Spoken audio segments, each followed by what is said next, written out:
خود سے باتیں کرتے اس نے بقیہ کام نپٹایا، چائنیز چاول کو دم پر رکھ کر باقی تیاری پر نظر دوڑائی۔ خود شبوں کو کچھ ضروری ہدایات دے کر وہ اما جیجل کے کمرے کی جانب بڑھ گئی۔ دروازہ نوک کر کے جب وہ اندر آئی تو وہ بیڈ پر بیٹھی ریلی بنا رہی تھی۔ اتنے دنوں میں اس نے بھی اما جیجل کو کبھی فارغ نہیں دیکھا تھا، وہ بھی بیٹھے بیٹھے کسی نہ کسی کام میں لگی رہتی تھی۔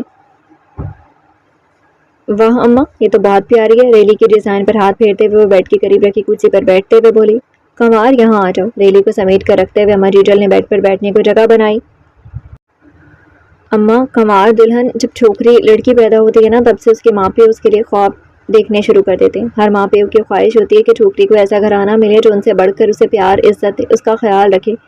مگر ایک چیز ہوتی ہے قسمت، سب کی قسمت ایک جیسے نہیں ہوتی، مگر ہوتا وہی ہے جو قسمت میں لکھا ہوتا ہے۔ اس کے بیٹھتے ہی اما جیجل نے اپنی بات کا آغاز کیا تھا، مگر اسے سمجھ نہیں آ رہا تھا کہ آخر اما جیجل آج ہی کیسے گھما پھرا کر باتیں کریں گے۔ اس نے الجھن زدہ نظروں سے اما جیجل کی جانب دیکھا جہاں ہنوز سنجید کی تاری تھی۔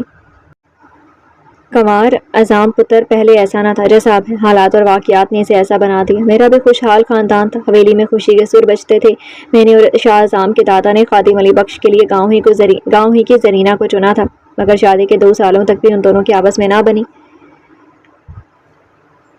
حالانکہ 1 سال کا نیاز شاہ بھی ان کے گود میں آ چکا تھا، پر ان کے جھگڑے اتنے بڑھے کہ بات طلاق تک آ پہنچی۔ تب سے نیاز شاہ کو ہم سب نے بہت لاڈ سے پالا۔ حویلی کا بڑا پتر تھا، اس لیے سب کا لاڈلا بھی تھا۔ ایک بھول کے بعد دوسری بھول کا ہمیں حوصلہ نہیں تھا، اس لیے حسین علی کی شادی اس کی پسند سے ایک ماسٹریانی سے کروائی۔ شکل و صورت کی بات اچھی تھی، پر اسے ہم سب سے زیادہ جائیداد میں دلچسپی تھی۔ تبھی ایک رات وہ ہمارے مان، ہماری عزت اور پگڑی کو اچھال کر بہت سی رقم لے کر فرار ہو گئی، یہاں تک کہ اسے اس کے 2 معصوم بچے بھی یاد نہ رہے۔ عظام شاہ تب 10 سال کا تھا اور دانیہ 7 سال کی تھی۔ اس صبح ہماری حویلی میں قیامت اٹھی تھی، پورے گاؤں میں ہماری عزت کی نیلامی ہو چکی تھی۔ 10 سالہ عظام اتنا بچہ نہ تھا، اسے سب سمجھ تھی، تب سے وہ عورت کے معاملے میں محتاط ہو گیا۔ پر جو طوفان حویلی میں اٹھا تھا اور حویلی کی عزت پر داغ لگ گیا تھا، اس کا اثر تو ہونا تھا۔ ٹھیک 10 دن بعد میرا پتر مجھے چھوڑ کر چلا گیا۔ عظام اور دانیہ دونوں بچے بن ماں باپ کے ہو گئے تھے۔ میری ہمت بھی ٹوٹ گئی تھی، پر مجھے اور اس کے دادا کو اپنے بچوں کو سنبھالنا تھا۔ عظام شاہ کا غصہ بڑھتا جا رہا تھا، تبھی ہم دونوں دادا دادی نے اسے ہاسٹل میں چھوڑنے کا فیصلہ کیا، اور یوں ہم عظام کو ہاسٹل میں چھوڑ آئے۔ مگر واپسی میں میری قسمت نے مجھے تنہا کر دیا۔ حادثے میں عظام کے دادا ہمیں چھوڑ گئے اور میرا رشتہ دھڑ بیکار ہو گیا۔ زخم بہت کھائے اور یوں ہی وقت بڑھتا رہا۔ خادم بخش نے ہی پھر ہم سب کو سنبھالا۔ نیاز شاہ بھی اپنے پیو کے ساتھ بنیوں کو سنبھال لیا۔ نیاز شاہ 25 سال کا جوان جہان مرد بن چکا تھا، عظام بھی 20 سال کا ہو گیا تھا اور حیدرآباد کی یونیورسٹی میں ہی پڑھ رہا تھا۔ ہماری زندگی میں ٹھہراؤ آ چکا تھا، مگر پچھلے سال جب عظام اپنی پڑھائی مکمل کر کے لوٹا تو ایک بار پھر ہمارے بندھن ٹوٹ گئے۔ بنی کے جھگڑے میں تمہارے اسفر چاچا کے ہاتھ سے غلطی سے نیاز شاہ کو گھاؤ زخم لگ گیا تھا، جس نے ہم سب سے ہمارا لاڈلا پتر چھین لیا۔ اما جیجل سانس لینے کو رکی اور ساتھ ہی اپنے دوپٹے کے پلو سے بہنے والے آنسوؤں کو پونچھا۔ گوٹ کے انصاف اور پنچایت کا فیصلہ یہ تھا کہ یا تو تمہارا چاچا اپنی ساری بنی دے یا پھر اپنی بیٹی کا ہاتھ عظام کو۔ بنی تمہاری چاچا کی کل کمائی تھی، اس لیے اس نے بیٹی دینے کا فیصلہ دیا، مگر عظام شادی کے لیے راضی نہ تھا۔ پھر میں نے اور اس کے تایا نے اسے سمجھا بجھا کے راضی کیا۔ جوان اور اکلوتے بیٹے کی موت نے خادم کی کمر ہی توڑ دی تھی۔ تب سے وہ چارپائی پر پڑے۔ عظام نیلوفر سے بیاہ رچانے کیا تھا، مگر سونے سائیں کو کچھ اور ہی منظور تھا، اور یوں تم ہماری حویلی میں آئی۔ بچپن سے وہ جس طرح کے حالات دیکھ رہا تھا اس نے اس کو ایسا بنا دیا۔ پر میرا پتر دل کا بہت سونا ہے۔ صوفی چپ چاپ سر جھکائے سنے جا رہی تھی۔ بات کے اختتام پر اس نے اپنا سر اٹھایا تو اداسی اور دکھ کی پرچھائیں اما جیجل کے چہرے پر واضح تھی۔ کنوار، شادی شدہ زندگی میں مرض اور زال، میاں اور بیوی کے بیچ بہت اتار چڑھاؤ آتے ہیں، پر ہاتھ پیر چھوڑ کر بیٹھنے سے اچھا اسے پیار محبت سے سنبھالا اور سمجھایا جائے۔ مرض، شوہر اگر کسی بات پر کاوڑ، غصے میں ہو یا کوئی ناراضی ہو تو وقت کے ساتھ ساتھ ٹھیک ہو جاتی ہے۔ زال کا یہ کام ہے کہ اپنے مرض کو اپنے پیار اور بھروسے کی چادر میں چھپائے رکھے۔ دیکھ کنوار پتر، گھر کو گھر تو ایک زال ہی بناتی ہے، مرض تو صرف اینٹ کارے کی مدد سے مکان بناتا ہے، اس مکان کو اپنی محبت سے گھر صرف ایک زال ہی بناتی ہے۔ اس حویلی میں 2 شادیاں ہوئیں اور دونوں ہی برباد، اور اس کی ذمہ دار عورت ہی تھی۔ تبھی شاہ بھی اپنی شادی شدہ زندگی سے غصے میں ہے۔ میری دھی رانی بہت سمجھدار ہے، مجھے پتہ ہے، تو میرے پتر اور اپنے مرض کو سنبھال لے گی۔ پتر، اسے غلط فہمی ہے اور اس غلط فہمی کو تو دور کر دے گی نا؟ اما جیجل نے اسے گلے لگاتے ہوئے اقرار چاہا۔ اماں، آپ فکر نہ کریں، اب میں انہیں بتاؤں گی کہ ہر عورت ایک جیسی نہیں ہوتی۔ بے اختیار اس کے منہ سے نکلا، جس پر اما جیجل نے اس کی پیشانی پر بوسہ لیا۔